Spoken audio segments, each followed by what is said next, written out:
അപ്പോൾ ഇതാ നമ്മൾ ചെറിയൊരു ചിക്കൻ കറി വെക്കാൻ പോവാണ്. ഉരുളി അടുപ്പത്ത് വെച്ചു. ഉരുളി ഒന്ന് ചൂടാകട്ടെ. അപ്പം പച്ചമുളക്, കറിവേപ്പില, തക്കാളി, അതുപോലെ 3 മീഡിയം സവാള. 2 കിലോയുടെ കോഴി നമ്മൾ ഡ്രസ്സ് ചെയ്ത് വാങ്ങിക്കുമ്പോൾ 1.25 കിലോയെ കിട്ടുകയുള്ളൂ. അതിനകത്തുനിന്ന് ദശയെല്ലാം ഇങ്ങനെ ഞാൻ കണ്ടിച്ച് അരിഞ്ഞരിഞ്ഞ് മാറ്റി വെച്ചിട്ടുണ്ട്. അല്ലാതെ ബാക്കി ബോണുള്ള പീസൊക്കെ എടുത്തിട്ടുണ്ട്. അത് ഞാൻ കാണിക്കാം. അപ്പോൾ ഇത്രയും വെളുത്തുള്ളിയും ഇഞ്ചി എടുത്തിട്ടുണ്ട്. അപ്പോൾ എനിക്ക് തോന്നുന്നത് 1/2 കിലോ 3/4 കിലോയുടെ ഇടയ്ക്ക് വരും ആ പീസ്. അപ്പോൾ ഇത് ഞാനൊന്ന് ചതച്ചോണ്ട് വരാം. ചിക്കൻ കറിക്ക് ചെറിയ ഉള്ളി 5-6 എണ്ണം അരയ്ക്കുന്നതല്ല, ഒത്തിരി വേണ്ട, ഒരു 5-6 എണ്ണം മതി. അതായത് ചിക്കൻ്റെ ക്വാണ്ടിറ്റി അനുസരിച്ച് കേട്ടോ, ചിക്കൻ്റെ അളവനുസരിച്ച് മതി. സവാള അരയ്ക്കില്ല, സവാള അരച്ചാൽ മതിരിക്കും. ഈ ചെറിയ ഉള്ളി ഭയങ്കര ടേസ്റ്റാണ് ചിക്കൻ കറിക്ക്, അരച്ചിടണം. ഇത്രയും ഒന്ന് ഒത്തിരി അരയേണ്ട, ഒന്ന് ചതഞ്ഞ് അതിനേക്കാൾ ഇച്ചിരി കൂടെ മുന്നോട്ട്, അങ്ങനെ കേട്ടോ. വെളിച്ചെണ്ണ ഒഴിച്ചു കൊടുക്കാം കേട്ടോ. ചൂടാകട്ടെ, തീ കൂട്ടി വയ്ക്കാം. പിന്നെ ഇത്രയും കാലവും ഇറച്ചിയും മീനും ഉണ്ടാക്കുമ്പം കടുക് ഉപയോഗിച്ചിട്ടുണ്ട് കേട്ടോ. പക്ഷേ ചിലർ പറയുന്നു, കമൻറ്റ് ചെയ്യുന്നു, ഇറച്ചിക്കും മീനും കടുക് ഉപയോഗിക്കത്തില്ലെന്ന്. എന്തുകൊണ്ടാണെന്ന് എനിക്ക് അറിയത്തില്ല. അതുകൊണ്ട് ഞാൻ ഇന്നിടാൻ തീരുമാനിച്ചിട്ടില്ല കേട്ടോ. അപ്പോൾ ആദ്യം ഞാൻ ചെറിയ ഉള്ളി 5-6 എണ്ണം, പിന്നെ കുറച്ച് ഇഞ്ചി വെളുത്തുള്ളി, ഞാനത് കാണിച്ചായിരുന്നല്ലോ, അതൊന്ന് ചതച്ചെടുത്തത് ഇട്ട് കൊടുക്കുക. ചട്ടുകയാകുമ്പോൾ നമുക്കിത് ഇങ്ങനെ ഇളക്കാം, നന്നായിട്ട് ചേർത്ത് ഇളക്കാം, അടുക്കി പിടിക്കത്തില്ല. ഇത്തിരി മൂക്കണ്ട, പച്ചമണം ഒന്ന് പോയാൽ മതി. ഇത് നല്ല ഹൈ ഫ്ലെയിമിൻ്റെ ബർണറിലാണ് വെച്ചിരിക്കുന്നത്. അപ്പോൾ പിന്നെ പെട്ടെന്ന് അങ്ങോട്ട് ആയിക്കോളും. പച്ചമണം ഒന്ന് പോയി കിട്ടിയാൽ മതി.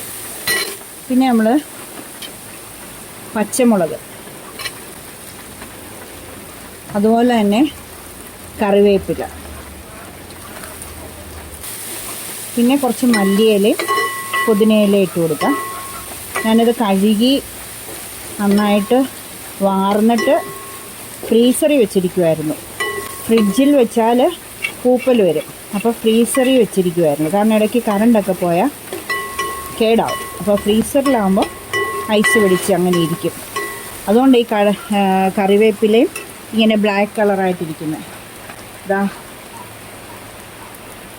മല്ലിയിലയും പുതിനയിലയും ഒക്കെ അങ്ങനെ തന്നെയാണ് ഇരിക്കുന്നത്. എല്ലാം കഴുകി വൃത്തിയാക്കി നമ്മൾ വാലാൻ വെച്ചിട്ട് ഫ്രീസറിൽ വെച്ചിരുന്ന. അതൊന്ന് ഇളക്കി കൊടുക്കാം. നമുക്ക് സവാള ഇട്ട് കൊടുക്കാം. 3 മീഡിയം സവാള കേട്ടോ. 1 കിലോ കാണും ഇറച്ചി, 1 കിലോ ഉണ്ടെന്ന് തോന്നുന്നു. ഇനി നന്നായിട്ട് സവാള ഒന്ന് വഴറ്റിയെടുക്കാം കേട്ടോ. മഞ്ഞൾപ്പൊടി, ഉപ്പ് ഇട്ട് ഇളക്കാവേ.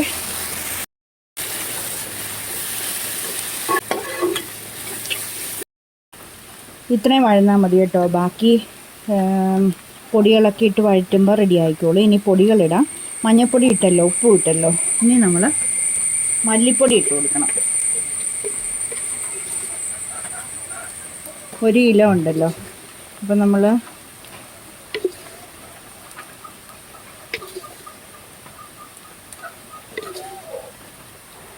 ഒരു 1.5 ടീസ്പൂൺ, ഇത് കുഞ്ഞ് സ്പൂണാണേ, ഏറ്റവും കുഞ്ഞത്. നമ്മളുടെ ഇങ്ങനെ പൊടികളൊക്കെ എടുക്കുന്നതാണ്. അതുകൊണ്ട് ഞാൻ 5-6 പ്രാവശ്യം ഇങ്ങനെ ഇട്ട കേട്ടോ. 1/4 ടീസ്പൂണേ അതൊക്കെ കാണത്തുള്ളൂ. അപ്പോൾ മല്ലിപ്പൊടി ഇട്ടു. ഇനി കുറച്ച് മുളക് പൊടി, തീ ഒന്ന് കുറച്ച് വെച്ചേക്കാം. പൊടികളിടുമല്ലേ, ഏത് പൊടിയാണോ നിങ്ങൾക്ക് വേണ്ടിയത്. കാശ്മീരി ആണെങ്കിൽ കാശ്മീരി, മറ്റേ എരിവുള്ളതാണ് എരിവ്. ഞാനിപ്പോൾ കാശ്മീരി 1/2 ടീസ്പൂൺ ഇട്ടു. മറ്റേ മുളക് ഇടുന്നില്ല. ചിക്കൻ കറിക്ക് ഒത്തിരി മുളക് പൊടി ഇടുന്ന അഴുക്കാണോ ഇല്ലയോ എന്നല്ല, ഞങ്ങൾക്കിഷ്ടമല്ല. ഞങ്ങൾക്ക് മല്ലിപ്പൊടി ഇട്ട് ഇങ്ങനെ ചിക്കൻ കറി ഒരു ബ്രൗൺ കളറായിട്ടിരിക്കുന്ന ഇഷ്ടം. എന്നുവെച്ചാൽ മഞ്ഞ പോലെ കളറി, മഞ്ഞയും ബ്രൗണും കൂടെ ഉള്ള ഒരു കളറില്ലേ, നമ്മൾ മല്ലിപ്പൊടി ഇട്ട് വെക്കുമ്പോൾ ഉള്ളൊരു കളറ്, മപ്പാസ് വെക്കുന്നൊരു കളറ്, അതാണ് ഇഷ്ടം. മപ്പാസ് എന്ന് പറയുമ്പം മറ്റേ നമ്മുടെ സ്റ്റൂ അല്ല കേട്ടോ, മപ്പാസ്. തേങ്ങ മല്ലിപ്പൊടി ഇട്ട് തേങ്ങാപ്പാൽ ഒഴിച്ച് വെക്കത്തില്ല, അതുപോലെ. പിന്നെ നമുക്കൊരു ശകലം ഗരം മസാല, ഒത്തിരി ഗരം മസാല വേണ്ട, ഒരു 1/4 ടീസ്പൂൺ ഗരം മസാല. പിന്നെ കുറച്ച് കുരുമുളക് പൊടി, അതൊരു 1/4 ടീസ്പൂൺ, അല്ല 1/2 ടീസ്പൂൺ കാണും. പിന്നെ നമ്മളുടെ തമിഴ്നാട്ടുകാരുടെ പൊടി, ഇത് 1 ടീസ്പൂൺ മതി, ധാരാളം. അതങ്ങ് ഇടുമ്പം ഭയങ്കര ഒരു മണവും. നമ്മൾ ചിക്കൻ്റെ മസാല പൗഡർ നമ്മൾ മേടിക്കുകയല്ലേ, ഈസ്റ്റേണിൻ്റെയും മറ്റുള്ളവരൊക്കെ മേടിക്കുകയല്ലേ, ആ മണമാണ് അതിനേക്കാൾ ബെറ്ററാണ്. കാരണം പ്യുവർ സാധനം റോ ആയിട്ട് നമുക്ക് തന്നിട്ട് നമ്മളത് ഉണക്കി മിക്സി പൊടിച്ചെടുക്കുന്ന ഒരു മായയില്ലാതെ നല്ല മണമാണ്. അപ്പോൾ കറി കൂട്ടാൻ എന്ത് രസമായിരിക്കും എന്നൊന്ന് ഓർത്ത് നോക്കി. അപ്പം തീ കൂട്ടി വെച്ചിരിക്കുക, ഈ പൊടികളൊന്ന് ചൂടാകട്ടെ. അപ്പം തന്നെ നല്ല, അപ്പം ഇതിനകത്ത് നമ്മൾ ഒരുമാതിരി എല്ലാം ഇട്ടില്ലേ. ഇനിയും നമുക്ക് കുറച്ച് തക്കാളി, 3 ചെറിയ തക്കാളിയാണ്, അതിൻ്റെ കുറച്ച് ഒന്നിട്ട് കൊടുക്കാം, ബാക്കി ലാസ്റ്റ് ഇട്ടാൽ മതി.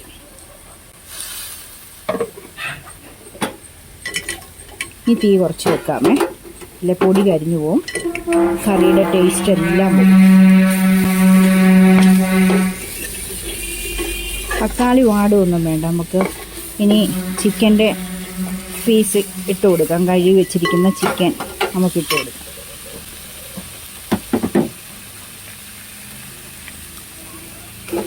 തീ കുറച്ച് വെച്ചിരിക്കുവാണേ. മഞ്ഞൾപ്പൊടി ഉപ്പിട്ട് കഴുകിയിട്ട് കുറച്ച് നേരം മഞ്ഞൾപ്പൊടിക്കകത്തും ഉപ്പിനകത്തും വെച്ചിട്ട് വീണ്ടും 3-4 പ്രാവശ്യം നല്ല വെള്ളത്തിൽ കഴുകിയിട്ട് വാലാൻ വെച്ചിരുന്നു. ഇനി നന്നായിട്ട് ഇളക്കി യോജിപ്പിക്കുക. തീ കുറച്ച് വെച്ചിരിക്കുക കേട്ടോ.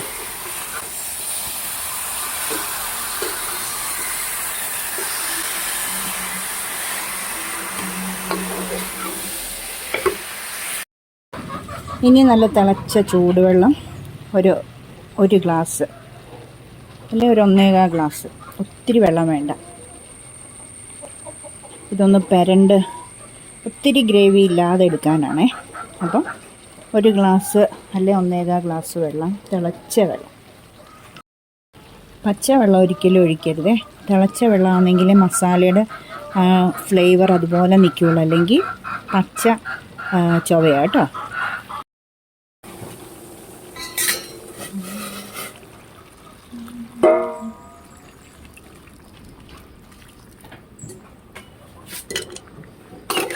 ഇനി തീ കൂട്ടി വെക്കുക, നന്നായിട്ട്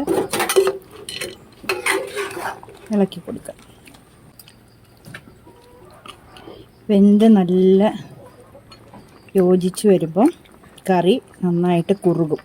ആദ്യമേ ഒരുപാട് നമ്മൾ ഉള്ളിയൊക്കെ അരച്ച് ചേർത്തിരിക്കുന്നതല്ല, ആദ്യമേ ഒരുപാട് മസാലകളൊക്കെ ചേർത്താൽ കറിക്ക് ലാസ്റ്റ് ആകുമ്പോൾ ഭയങ്കര ഓവർ ഗ്രേവിയായി കൊള്ളത്തില്ല. ഇങ്ങനെ ഇരിക്കണം, വെള്ളം പോലെ ഇരുന്നാൽ മതി. ആവശ്യത്തിന് കൊഴുപ്പുണ്ട് കണ്ടോ, ഉള്ളിയൊക്കെ അരച്ചതുകൊണ്ട്. ഇനി നന്നായിട്ട് വെന്ത് വരട്ടെ. തീ ഏറ്റവും കുറച്ച് വെക്കുക. ഇതിപ്പോൾ തിളച്ചിട്ടുണ്ട്. തിളച്ച വെള്ളം ഒഴിച്ചു, അല്ലാതെ തന്നെ തീ കൂട്ടി വെച്ചതുകൊണ്ട് തിളച്ചിട്ടുണ്ട്. ഇനി നമുക്ക് ലോ ഫ്ലെയിമിൽ വെച്ച് ഇടയ്ക്ക് നമ്മളിത് അടി ചേർത്ത് ഇങ്ങനെ ഒന്ന് ഇളക്കി കൊടുത്താൽ മതി, മസാലയും ഉള്ളിയും ഒന്നും പിടിക്കാതിരിക്കാൻ മതി. ഇനി ഇളക്കണ്ട. ഇതിനിയിപ്പം തീ ഏറ്റവും കുറച്ച് വെച്ച് വേകട്ടെ കേട്ടോ. ഉപ്പും എല്ലാം നമ്മൾ കറക്റ്റാണോ എന്ന് നോക്കണം.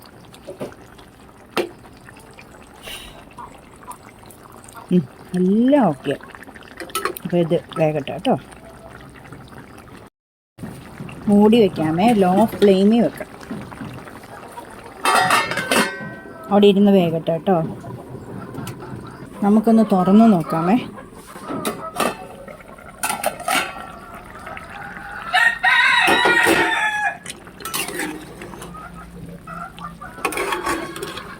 അപ്പോൾ എല്ലാം അതേ പിടിച്ചിട്ടുണ്ട്. ഇനി നമുക്ക് ഒരു മീഡിയം ഫ്ലെയിമിൽ വെച്ച് പറ്റിച്ചെടുക്കാം. ഓക്കെ. നമുക്ക് എത്ര ഗ്രേവി വേണമെന്ന് വെച്ചാൽ അതിൻ്റെ പോലെ വേണം ചാറ് പറ്റിക്കാൻ. എണ്ണ തെളിഞ്ഞ് വരുമ്പോൾ നല്ല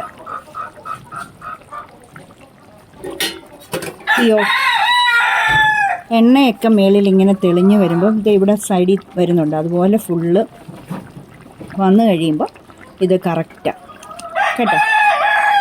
അപ്പോൾ മീഡിയം ഫ്ലെയിമിൽ വെച്ച് നമുക്ക് ഒന്നുകൂടെ ഒന്ന് മൂടി വെക്കണ്ട കേട്ടോ. മൂടി വെച്ചാൽ ഒത്തിരി പറ്റിപ്പോവും. ഇത് നോക്കി നിന്ന് ഇളക്കിയൊക്കെ ആവശ്യത്തിന് ഗ്രേവി എത്രയാണ് ആവശ്യം അങ്ങനെ ആകുമ്പോൾ പറ്റുമ്പോൾ എണ്ണയൊക്കെ തെളിഞ്ഞ് വരുമ്പോൾ ഇടയ്ക്ക് വേണേൽ നിങ്ങൾക്ക് ലോ ഫ്ലെയിമിലോട്ട് മാറ്റാം കേട്ടോ. അപ്പോൾ പിന്നെ എല്ലാം നല്ല യോജിച്ച് വരുമ്പോൾ തീ ഓഫ് ചെയ്യാം. ലാസ്റ്റ് ഇടേണ്ട കാര്യങ്ങൾ കാണിച്ചു തരാം. അപ്പോൾ ദാ നല്ല എണ്ണയൊക്കെ തെളിഞ്ഞ് വന്നിട്ടുണ്ട്. അപ്പോൾ നമ്മൾ ഇത്രയും മിച്ചം ഉണ്ടായിരുന്നേ, പുതിനയിലയും മല്ലിയിലയും നല്ല ഫ്രഷാണ് ഇടുന്നതെങ്കിൽ സൂപ്പർ ടേസ്റ്റാണ്. അപ്പോൾ ഇത് ഞാനിങ്ങനെ കടിച്ച് നോക്കി കേട്ടോ, നല്ല ഫ്ലേവറുണ്ട്, അതുകൊണ്ട് പിന്നെ കുഴപ്പമില്ല. ഇതൊന്ന് അമങ്ങിയിരിക്കുന്നതേ ഉള്ളൂ. പിന്നെ നമ്മൾ മിച്ചം വെച്ചിരുന്നില്ലേ തക്കാളി, അത് ദാ ഇങ്ങനെ അങ്ങോട്ട് ഇട്ട് കൊടുക്കുക.